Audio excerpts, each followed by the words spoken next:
for me, I'm going to be free. I see coming on. Oh, you know why? Because I can hear it in. Oh, this is going to be interesting. What's happening? We're live. I've never heard that happen before. I can hear us. I'm going to mute this. There we go. Okay. No, it's just, I can hear it showing up on Instagram because it wasn't muted. Oh, you got the feedback. Well, there you go. That's an expected way to start. There Hello, you people. go. All right. So why are we here, Yanko?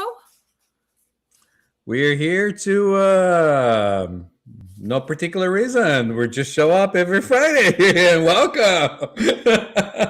I am your host, Yanko, and this is my wonderful co-host, Kerri Lewis. And we're here to talk about anything, everything, and anything in between. Occasionally we sing. Occasionally I say really off-color jokes, and all of it is just a good time. So I'm super excited to be here for episode 107. And for any of the listening audience, we love engagement. So please feel free to share with us your thoughts, your comments, any questions. We're happy to, answer whatever comes up for you and go from there from our perspective. Because one thing Yanko and I are really big about is we've had individual experiences to get us to understand truth, right? But that may not be the truth for you, and that's completely okay. Our job is just, for me anyway, to give you a different perspective, to give yourself permission to open up your mind and experience something new, if you so choose. And if you don't, that's cool too. Yeah, that's right. And maybe to give you a little bit of like out of the box thinking, or kind of like, oh, I never thought of it that way kind of scenario. So well, I see Vivid Conversations. Oblivion is watching from Instagram, and that is Nifa. And I am dying to get her to be on our show because she has a very unique perspectives on truth and experiencing this human play that we are in as well. So I look forward to being able to add her whenever she feels called to join us. And if not, that's cool too. Anywho, Yanko, I'm curious. Oh, we're being told to visit Uganda. Listen, that's on my bucket list, so I'm with it. I will definitely. I have a very good friend, Senyu, whose father, I believe, is a chief in one of the tribes in Uganda, and I'm very much looking forward to immerse myself into her community because that is just going to be all love. But anyway, Yanko, you got anything pressing you want to share with the listening audience? Not really. More and more with every day, I just kind of go with the flow. Whatever comes up, I just kind of enjoy it or not enjoy it. And that's how it is. I don't have anything particular or anything that I thought ahead of time. Sometimes I do, but today it's not one of those days. Well, something has been on my heart all week because it's been very prevalent in the conversations I have with individuals throughout the week is this idea of abandoning ourselves for what's familiar. And what I mean by that is maybe creating space with an individual because we know that that individual no longer fits, the experience we want to have. It doesn't feel good. It doesn't honor us. And yet, because it's familiar, when things feel hard and scary in our worlds, we go back to that individual seeking solace because it's what we know. And, there's nothing inherently wrong with that. We all get to have the experience we choose in this life, but it makes it challenging for you in the space of expansion. And it also can cause you to get caught up in that cyclic behavior, those old patterns of behavior, those old self-doubts, those old belief systems, because you're in this messy middle. And because it feels scary, you just go back to what you know. And so I really encourage people, growth is uncomfortable. It just is. I'm constantly being pushed and stretched and challenged beyond my understanding, beyond what feels physically comfortable for me. And yet that is where I learn one myself, I learn truth, and I really have come to understand that we are limitless energy that can co-create anything we want. I can't do that when I stay stuck in familiar experiences, stay in a marriage that doesn't fill my heart, or an old belief system that doesn't align with where I want to go. So it's something I really would encourage people to consider is, where are you abandoning yourself? Where you are letting yourself go back to what's comfortable just because it's what you know, rather than step into the unknown to potentially see a different experience for yourself, have new challenges and growth and expansion. Wonderful. Yeah, observe that. I mean, you're 100%. I see that too. In one point of my life, I was in that space, and now it's more of a realization that everything is different every day for me, every second, every minute. Everything changes, and it's the mind that likes to play old stories and narratives and other things like that. It's almost like I'm going back in time and I'm bringing it to the present. So usually when I catch myself, I just go like, "Oh, that's old. That's and I'm not even entertaining those stories anymore." So yeah, but you 100%. But That also, that's yeah. I Go would ahead. add, expansion it can feel unknown and unfamiliar, but there's also, I guess, the best expression I can give to the listening audience is, when you do something hard, but the minute you do it because it feels like the right thing to do, it's a weight off your shoulder. It's like peace, like this Mm. instantaneous freedom, having a tough conversation, leaving a job that doesn't serve you, whatever the case is. That's the experience that you can come to feel, even if it's unfamiliar, when you give yourself that permission. But when you keep going back to what is familiar for the sake of comfort, it's contraction. You feel denser in energy. It sits in your body. Your body responds to that equally. And so if if what we're saying feels very unfamiliar, or you don't necessarily relate to it, ask yourself how your body responds, to whatever it is, whatever situation you're choosing for yourself, because it will tell you. Even if your mind is saying it's scary, your body will let you know, yep, this is unfamiliar, but keep going. It's worth it. It will work out for you. It's peaceful.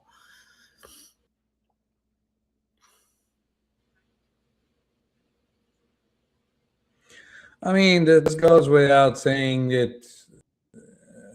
Well, maybe not for everyone, but when you start trusting, it's okay. Everything is okay. Just your inner knowing that what has to happen happens the way it's supposed to happen. Um, and I apply that in different situations when I'm maybe running late and I'm stuck in traffic and I know where I'm supposed to be when I'm supposed to be.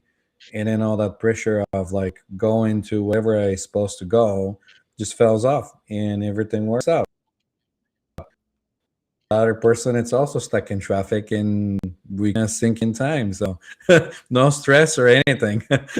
I know that's not like the example you're looking for, because you're talking about more dramatic, I guess, ways how things unfold for people.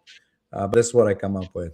Well, not necessarily. Anything can feel unfamiliar, like learning to write with my left hand, or you and I off camera were talking about me learning how to use mixing equipment and you learning a new video Right. device, right? It's unfamiliar. Right. And yet so often when it feels hard, I see people go back to what they know rather than give themselves permission to be in that messy middle, that uncomfortable, unsettled learning experience, you know?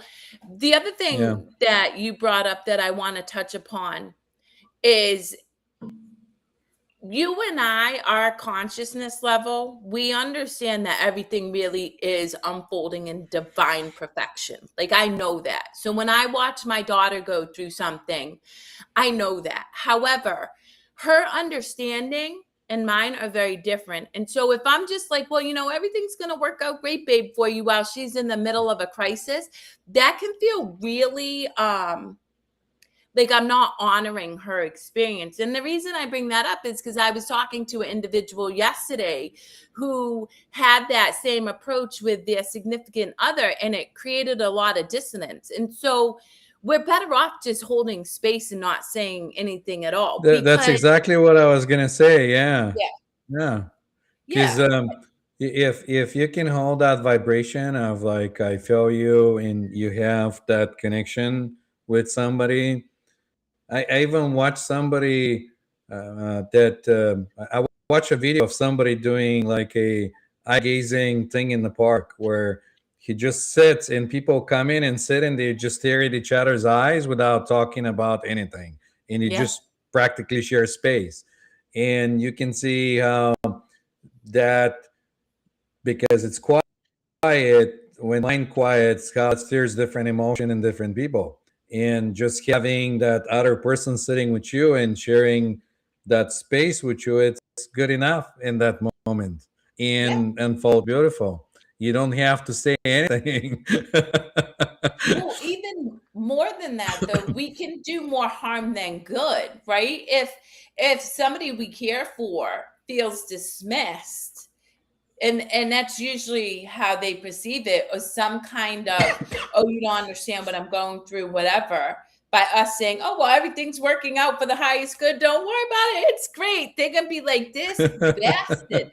And so, you know, for me, I really do, I witness, my daughters are great opportunities for me to really watch when my ego comes up and wants to fix it or make up a story, or but I just observe, and I not only observe her, but I also observe what is coming up internally for me, because it's always a mirror reflection, and what is it that I can honor within my little girl That's right. self and let go. That's right. That's right. Yep. I mean, It everything. It's exciting. It's a one big stage that we play, and we get to play it the way we want to play it. Yeah, Yeah, 100%. you know, it's wonderful. You know what brings the joy for me is that unknown, because if I know how next moment it's gonna unfold, it's not gonna be exciting, because like you're gonna know how it's like watching a movie that you've already seen. You know how it's gonna end. There's no mystery, there's no excitement, there's nothing in that moment.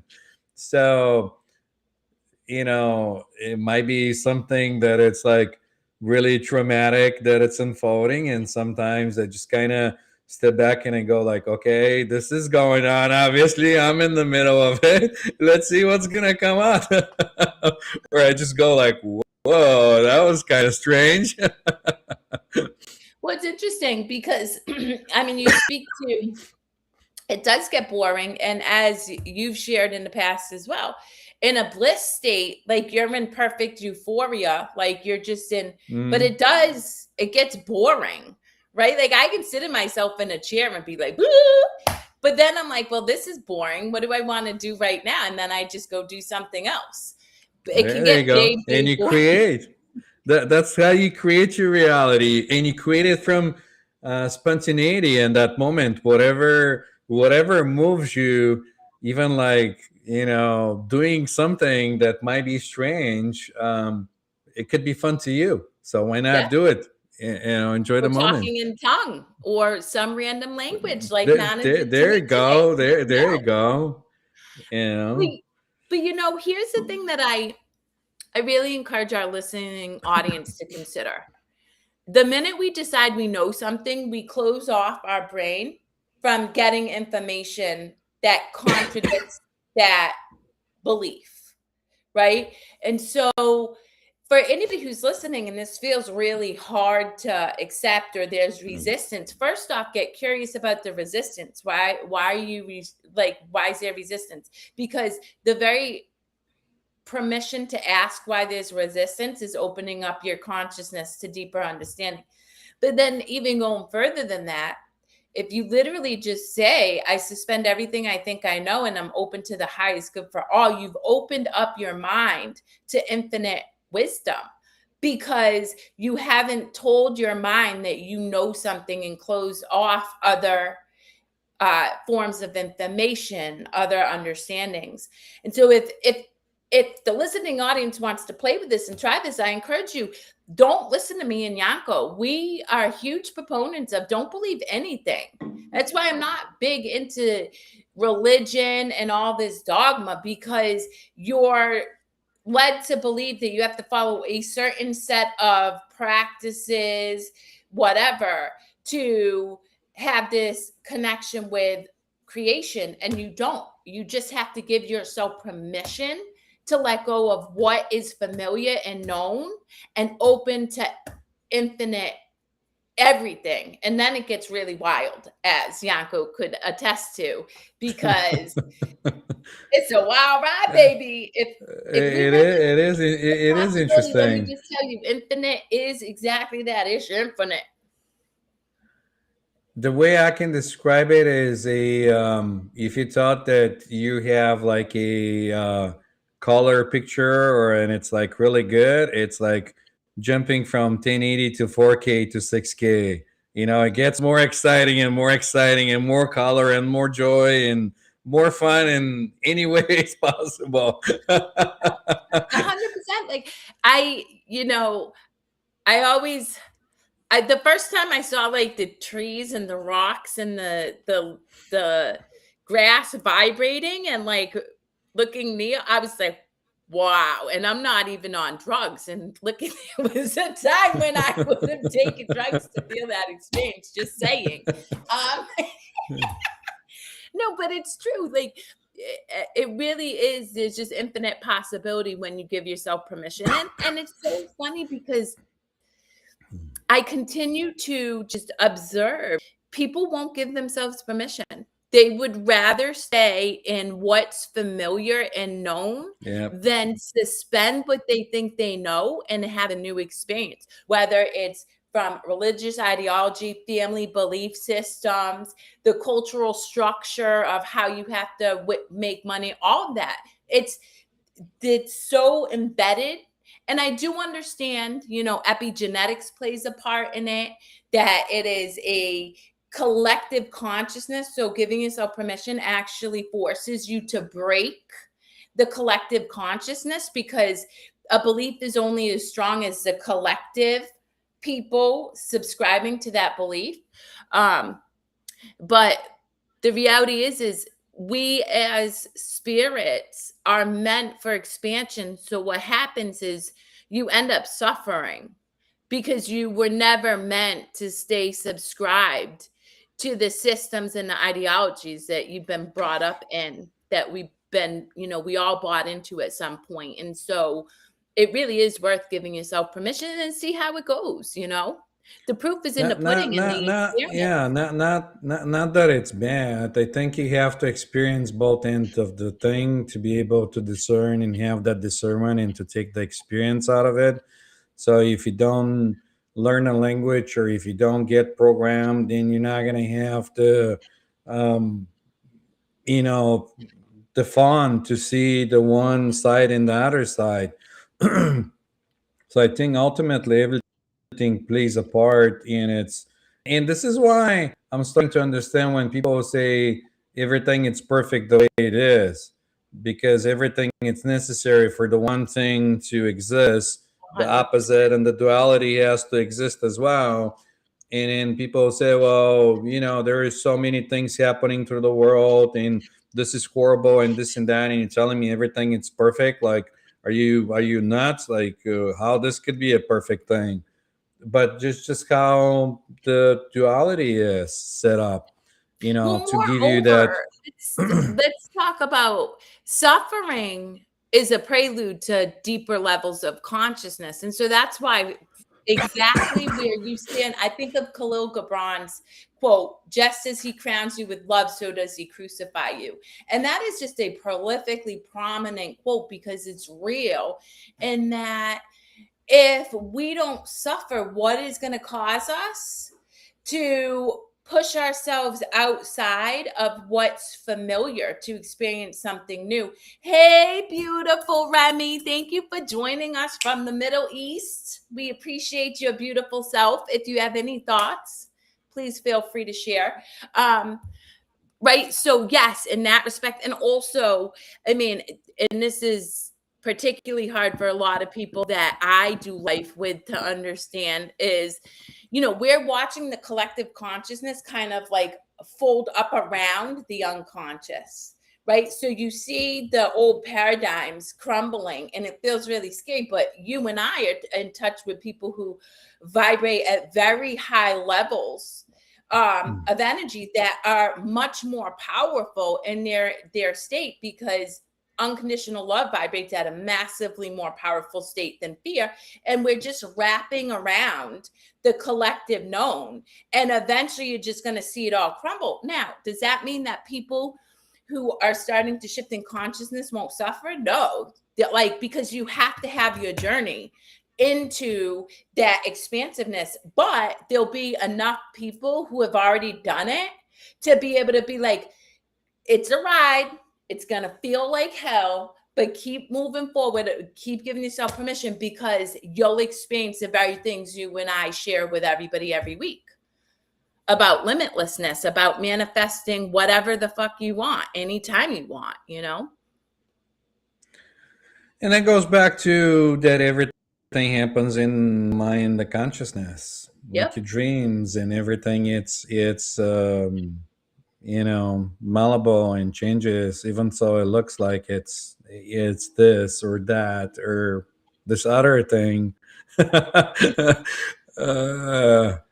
look, for the listening audience, the reality is I'm constantly working on old beliefs. There are embedded beliefs that are pervasive within my ancestors that still create resistance in my own human experience. And instead of judging them or being like, oh, I'm not manifesting this or this, I keep getting curious. I keep letting go. And there's a beautiful book by Dr. David R. Hawkins called Letting Go, A Pathway to Surrender. And so it's just a continued practice. It's gradual. You open up into those experiences. And then sometimes it feels like contraction. So you open up and then you contract and then you open up further and you contract. So it's not one straight line. And that's why, the symbol for infinity, I mean, enlightenment is like a wiggle, wiggle, ziggle, wiggle, wiggle, because there's no set of stairs that you take that's just a direct path. It's all over the place. So give yourself grace. You have the ups and downs and everything happens. And again, that goes back to the duality of the world. Why do we have equal parts of day and night? And the one goes with the other. I toss and turn, I can't sleep at night. Okay, shout out. That's not my song. That is Big Buddy. Just the FYI. I gotta break up the conversation for anybody who's like, whoa, this is like a lot. No, that's just how my reality is. And there's still people that think they can talk about whatever it's their mind with everybody, because they still have like a program that runs, says, oh, the people will think I'm crazy or something, be like, why do I care? Well, I create the reality. I want to challenge you a little bit there, Yanko, because even some of my family members, if I talk to them about Kundalini or whatever, their energy zips up so fast, they're like, I don't want to fucking hear it. And if I just push that on them, that's not fair. They don't want to hear it. I have to respect that. And it takes me a practice, because sometimes I want to share with loved ones, right? I do. That's a real thing. But here's the thing. And this is why who you surround yourself with is fucking important. Yes, Because if you 100%. share with people who have resistance to it, then it could make you start to question your own, the work you're doing, the growth you're experiencing, the insights you're having. And so it could cause like contraction. But instead, if you surround yourself with people who are more open-minded and more, interested in that, well, then you don't make up that story that you are like there's something wrong with you. And I'm going to tell you right now, hands down, that is one of the many reasons Nana is my person. Because like 3 or 4 months into our relationship, I looked at him and I was like, so here's the deal. I'm going to leave my ex-husband with all our assets. I'm going to leave corporate America and start my own business. And I'm going to be a very, very wealthy multimillionaire. And the man looked at me. He's like, oh, that's super cool. Let's go eat something. Never dismissed me, never made me feel like I was crazy. And so that's the people I surround myself with, is people who are like, I don't know, but I don't not know either. And so I'm not going to give you Right. like this resistance. Right. Listen, people might not like it. But if I feel like I need to share, I'll share. If I feel like I need to stay in peace or in quiet, I'll be quiet. A lot of times I'll let you chat and share whatever you feel like. But I'm not gonna not say something on the idea that somebody will think that I'm crazy or not crazy or anything, because I don't Yeah, but know. you're self-confident, Yanko, and there are a lot of people whose identity and self-worth is wrapped up in the people's opinion of them. And so again, I agree with you.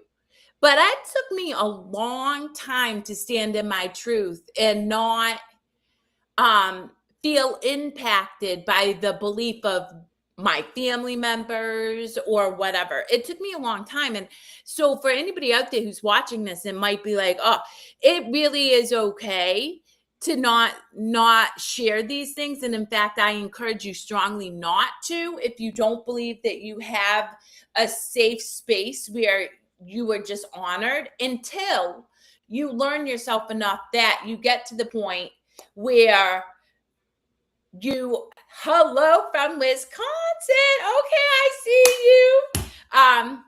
I love Thomas. He's a brilliant person too. But going back to what I was saying, like, I encourage you, protect yourself in your journey. And that's why energy is shared. So for example, I could tell Yanko something and he might be like, that's great, Kerri. But I feel his energy, and in his energy, he's like, yeah, right. That's never going to happen. Well, the problem with that is we share energy. And so I will inevitably feel his belief of energy. And so this is where, again, who you surround yourself with is critical in terms of expansion and learning deeper levels of consciousness, because the average person right now operates from just habituated conditions, responses, and behaviors, and they will energetically share their consciousness with you when you're working to expand out of that experience. I mean, the one that's gonna mix with the other, it's like mixing hot and cold water. One of the energies, it's gonna overtake the other energy, and maybe the one person will leave the room or come back, or maybe you'll feel like you need to leave the room and come back, and it's how it is with the duality of things in here, which is fine. But yeah. You're hilarious. I love you so much. Yes, it's fine. And yet, Thank you. I mean, it is fine. If you think of it in the great scheme of things, we like to put all kinds of ideas in our heads and play out different scenarios and goes, and it could get like really horrible, and you can amp up yourself and even wind yourself and be like, oh, if this happens and this next thing can happen and this other thing can happen, and then you're like, already not even here. You're already someplace else. Well, I mean, that So goes back to presence. And this is why you and I both speak to, I mean, the practice of breath work, I mean, will bring you back to presence. The practice of feeling into everything that you are, feeling your skin, right? Um, Feeling your butt on your seat, anything brings you back to presence. The minute yeah, you're in yeah, presence, you're at peace. But so yeah, often everybody's either in their past or worried about the future. If you're in your past, you're bringing your past into this current moment, which is then creating a future very similar to your past. Right. And then if you're worried about the future, you're bringing fear into the possibilities of the future. So breath work it's breath work is hands down the quickest way to come back to presence. Now there's a million other tools, but for the sake of just gaining access to something quick and easy to bring you back into now and not being in your head is just breathing, like focusing on your breath. and again, don't take our word for it. Try it. Try it. I dare Yeah. you. Yeah. But it's so Although interesting. it's nice, it's nice if you have somebody to remind you of that. If you have like a support group or somebody that's going through the same journey as you, and they see you like you checking out or something else that's going on, they can go like, "All right, just breathe, man. Just breathe," and then they go like, and they come back, and it's a wonderful thing. Well, I use breath work with my clients that I work with, physical fit. I love that. Good on you. Yes. That makes my heart happy. But it's we're all each other's miracles, and we can all remind each other to come back to presence. I might be in my head worried about something, and then you text me at the exact moment, and I'm like, oh yeah, I was just lost in unconsciousness for a second, but I'm back. Whoop. Which I do all the time, by the way, because that's just the nature of our brain. And breath work actually trains your brain to be singularly focused as well over time. And that's the other thing I really try to encourage people to recognize. A lot of people tell me, oh, I can't meditate. Do you know that if you are just completely absorbed in eating food, like feeling the carrot on your tongue as it crunches and goes down your throat, walking, feeling the heel touch the ground and then feeling the toes, all of that's meditation. You don't have to sit in a chair and be like, oh, right? You can literally be present. Meditation is just a form of coming back to this moment, coming back to.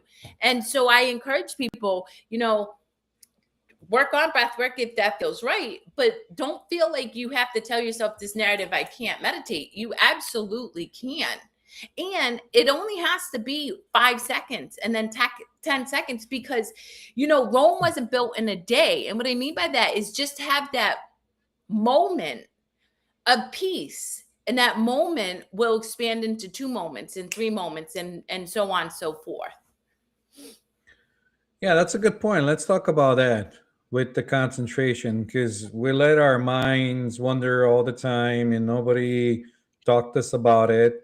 And then I'm seeing that a lot of um, like a programming it's going on, not in a way that it's covert or not, but it trains your mind for your attention to flicker faster, and you train your TikTok, all brain. those reels, babies. Dopamine. Yeah. That's what I was gonna say. You keep looking for that next exciting thing, next exciting thing, next exciting thing, and then you can concentrate in a one thought, and then that only not only affects you presence, but also affects you in every facet of life. Because if you start, for example, to go do shopping or something else, and your mind wanders, then halfway through the list or the way you're going, you're gonna forget what you're going to shop for because you don't have that attention span. You don't, and even with technology, we used to be able to remember phone numbers, other things like that, and now everything is in your, cell phone. You don't need to remember things, and you train your focused attention to, you're not training it, you're just like allowing it to go many different ways. Well, And interestingly so, enough, go ahead. yeah, go ahead. Well, it also takes away your ability to be creative, and we are part of creation, and so we're meant to create. And what I mean by that, and I forget who, but somebody shared this and it makes sense, that more and more evidence is saying that people such as Einstein and Tesla are ceasing to exist because Einstein would just sit in his room in silence and just chill, right? There wasn't information overload. And so he had that ability to just be still. And in that, you do tap into the vast field of consciousness, guys, right? And you have the ability to create endlessly.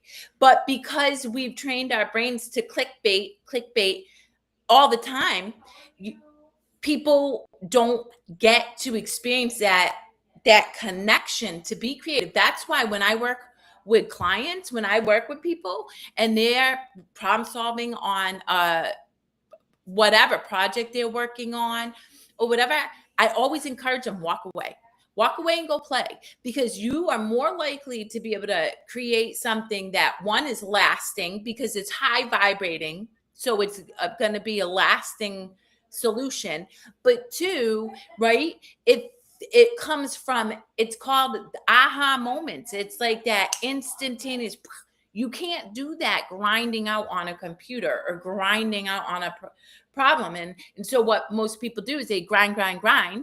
They become so tight, condensed, contracted, that then they open their phone and they start scrolling social media because they want clickbait.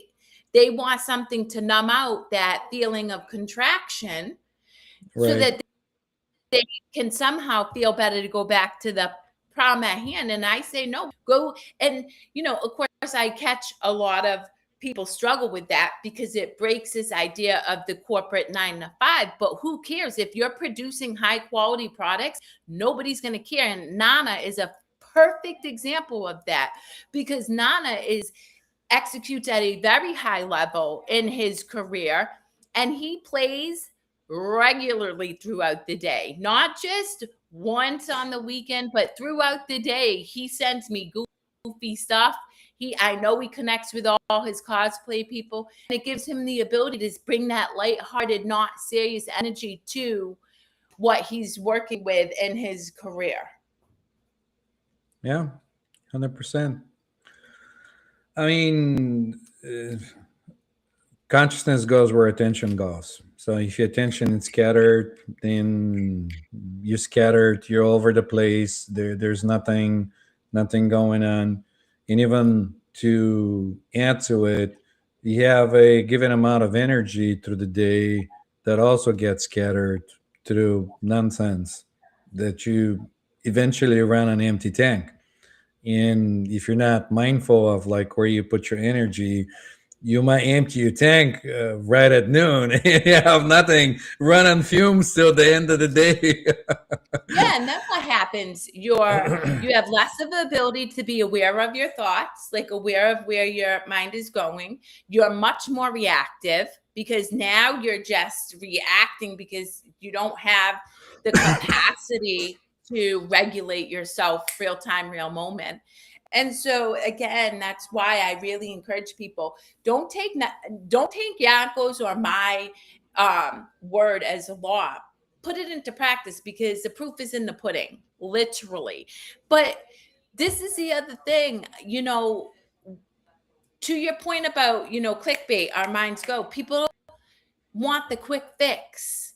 And to train your mind to work for you, it takes work. It takes discipline, which is called Yeah. devotion to self in my mind. Devotion to self. Yep. I wake up every day and my non-negotiables are connecting with spirit, reading scriptures, working out every day, because I know that in doing that, I'm setting myself up to create a space for my brain to be focused on what it is I desire to rather than just be sloppy and have whatever experience comes into my field of awareness. Yeah. Well, that's why you got to take care of the Trinity, mind, body, spirit. You know, you have to allow it. You have to find the balance to give the body enough attention to sustain you through this, so that it's healthy, has nutrition and food. Then also lift the spirit with some creating, And creative singing expression, or something, singing. coloring or talking Yes, to an amazing mixing music, friend. whatever, live streaming. um, and yeah, and then nurture your mind too. Give it some food. Read some good books. Give it some good information, something to chew on, instead of filling it with all kinds of other things. Because the mind gets filled the same way the body gets filled. If you're not mindful of what you're consuming, it's like food. Are you consuming shows? Are you consuming, soap operas or whatever you're doing? Like, what are you filling your mind with? It's true. I watch people in my life who their life is constant drama, and I love them. I mean, they're the best. But then I listen to what they're watching, and I'm like, oh my God. And guys, here's the thing: your brain is a supercomputer. It's like it's completely empty right off the factory conveyor belt, right? When you're born, and then it starts getting programmed. And then you make up these beliefs based on experiences, not true beliefs, just beliefs based on whatever came up for you. And now you are a byproduct of all of those experiences up into this point. To Yanko's point, it's not good or bad. However, if you are experiencing a life that feels unfulfilling, that you struggle with depression, anxiety, lack of connection, lack of community, whatever, then it is your responsibility, and you are truly the only person who can pull yourself out of that. But it does take work, and it's why I'm a coach, not a therapist, because I check in with people. Hey, are you following through on the commitment you made to yourself? Because the other part of this, guys, is it takes training. You don't have to do it all in one sweep. Do a tiny thing. And what that does is it builds this little part in your brain, the mid-cingulate cortex, which is responsible for willpower and resilience. And it's just weak. It's like a bicep muscle. It's no biggie. Nobody taught you how to train it. So cool. You get sloppy on your commitments to yourself. It doesn't make you bad, doesn't make you good. It's just that's how our brain works. But then you have a responsibility with that information, if you want to have a new experience, to do something differently and do the work to achieve the result that you're looking for. That's right. Yeah. I mean, ultimately, there's no other way, because we're in the duality. If you feel like you contracting, you're gonna get to an amazing expansion. That's gonna feel like whoa. Wait, what do you mean by that? I mean, we're always swing one way or the other. We swing to the extreme, and then on one point or another, we're gonna swing back and experience the other side. So if you're contracting at one point or another, something's gonna change and flip inside you, and you're gonna go the other direction, and that'll feel like whoa. Well, I mean, think about it. If that's what I encourage people to consider, right? Like, if you're unhappy and you know that we're meant for expansion, if you know nothing but that, right? And even if this feels woo-woo, look at the universe. Science is proving it's continuously expanding, right? And we're part of nature. So inherently, science speaks the truth about we're meant for expansion. If you resist that pull to expand, what will inevitably happen is the universe will intervene. You'll be diagnosed with an illness. You'll be in a car crash. You'll be laid off your job. Whatever the case is, to get you to and more often than not, I see people use those gifts, right, as a reason to feel victimized in life. And I strongly encourage you to look at it for what it is. And it's a gift, it's an opportunity to really examine the choices you're making and consider making different ones. Even if you sit and you marinate in your life choices. I mean, and now, because before I haven't done that, and I haven't done it recently, but there was a point when I was just like sitting in silence and seeing what's coming up, different stories, different experiences, even going back to childhood.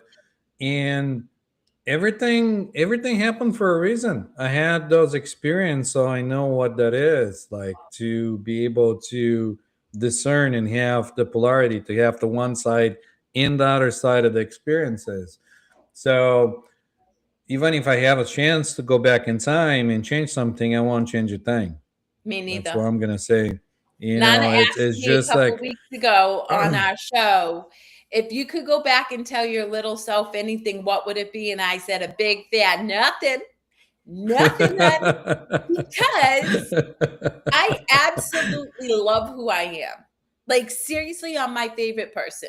I was telling my cousins the other day, I could get lost in the woods and disappear, and people would be looking for me and be like, Kerri went into, because I really enjoy myself. And to your point, Yanko, I never know what I'm going to experience. I could be happy as a clam and then all of a sudden be overcome with sadness. And then I'm outside playing with the grass. And right, I just love myself and who I am as a result of everything I've experienced. And so I have deep appreciation and gratitude for even the deepest moments of suffering, because it's allowed me to get to the space of real unconditional love, which is a very, very high vibrational energy. Yeah. I won't even care. That's what I was thinking. I won't even care if I get lost in the woods and nobody comes looking for me. Yesterday, I was laying down and there's ants crawling over me. I got bit by one and stuff, and I'm like, "This is cool." And then a bumblebee came and said hi to me. He's just like hovering over me, and I'm like, "I love you so much. Thank you." You don't know what you don't know. Like, you love to say that. Sometimes I go on experiences. Something happens. I have a plan for the day, and that's why I like to say that the map is not the territory. And then I'll get a phone call. Something's gonna happen. It's gonna shift the whole plan. Everything's gonna go off plan. But then after everything finish, and the end of the day, when I look it up, I see that it went directly how it's supposed to happen. Yep. Not with my plan, but it unfolded beautifully. So, in you don't know what you don't know. Well, that's right. It's interesting because, there is a degree of training that I do with regards to people I work with and stuff. And one of the things I make damn sure I work with them on understanding is they could cancel a meeting with me a second before we were due for it, and I am completely unbothered. And it's true because it's perfect. It's whatever. Like, who knows what I'm going to end up doing, because they gave me the gift of that experience, and then I can give them a gift at another time. And in doing that, I also hope to impart that practice for them, because flow is a real thing. And, the greatest teacher is a river. When it goes and it's just flowing, it's cool in it. But when we start creating dams and we keep trying to force it to do something different, it eventually goes over and makes a whole hot mess. And that's what we do in our everyday life when we resist the things that come up for us, when we're stuck in traffic because of a car accident and stuff. We have this anxious energy and it's just building and then building and then building, and something else, your coffee was made wrong at Dunkin' Donuts, and then you go into work and your boss calls you in, and all of a sudden instead of just being like, okay, I'm gonna jam out to this song. I'm gonna go get a coffee from another shop. I'm gonna roll in, and it's all good. It's all gravy, baby. Again, you don't know what you don't know. Like, I don't have to tell you how many times I'll be going somewhere and I forget to grab my coffee, and I'd be like, damn, I'm not gonna have a coffee when I get to the destination. They'll have the coffee, donuts, something for me. I'll be like, okay, I have it. And then I have to get out of my way to get it. It's there. 100%. It's the other day, no bullshit. Literally halfway through the day, I'm like, man, I could really go for this pizza that I'm obsessed with. Totally like not good for me, but I don't care. It's good. It's good because it makes my heart happy. And later on, my Not brother-in-law good goes for to me, me. he's like, pizza? And Not I'm good for like, me, but good for me. Yeah. I'm like, oh, hell yeah. And then later on, my twin sister goes, after we go for a hike, I need to go grab food. And I was like, pizza? Yes. I'm like, and that's the thing is when you go with the flow, it will all work out as it's meant to, but again, it's a practice. And I really want to reinstate guys or reemphasize. I struggled with severe depression and anxiety and addiction for decades, 30 plus years. Okay. So I really understand where this can feel obscure or very hard to believe, and that's okay, because that even in the Bible it says plant seeds, right? What you sow you shall reap. Like, you don't have to believe it. It's still information that you're holding space for receiving because you're watching this show. And just give yourself permission to suspend what you think and let it unfold instead of judging it right or wrong, good or bad. Just say, you know what, I don't know, and I'm open to a new experience. And then you're literally giving your mind this powerful tool, permission to give you entirely new experiences that can be indescribable and unknown until you have that experience for yourself. Yeah. Well, I think that's it. I got nothing more. I got nothing more to share with the audience. So here Well, we you go. do. You have your beautiful voice with the song. Letting you know it's time to go. But next week, episode 108. And until then, I hope you're great. And if it feels hard, just know that me and Yanko care. We hope you open up your heart space and you'll always be there. There you go. I like how you come up with the rhymes with 108. Yeah, great. Well, you know why? Let's share with the listening audience. Much like you, I don't have an expectation of what is to unfold. There's no, oh my God, the audience is going to judge me because I'm not a professional singer and I don't rap it. Oh my gosh. And so when you're just allow yourself to be present in this moment, you flow and things just come. Things just happen. Things just happen. Because that's just the reality of the world. It's a one happening. It's a one happening. Thank you, Nelly. She says, bravo. There you go. Thank you, Nelly. We love that you stop by and exchange energies with us. And I learned a Bulgarian word. So how do you pronounce it now? Bravo. Yeah. No, in it's the same thing. It's bravo. It's just with a different letters. Okay. Well, there you go. All right, guys. Until next time, peace and chicken grease. Bye, guys. We'll see you next Friday.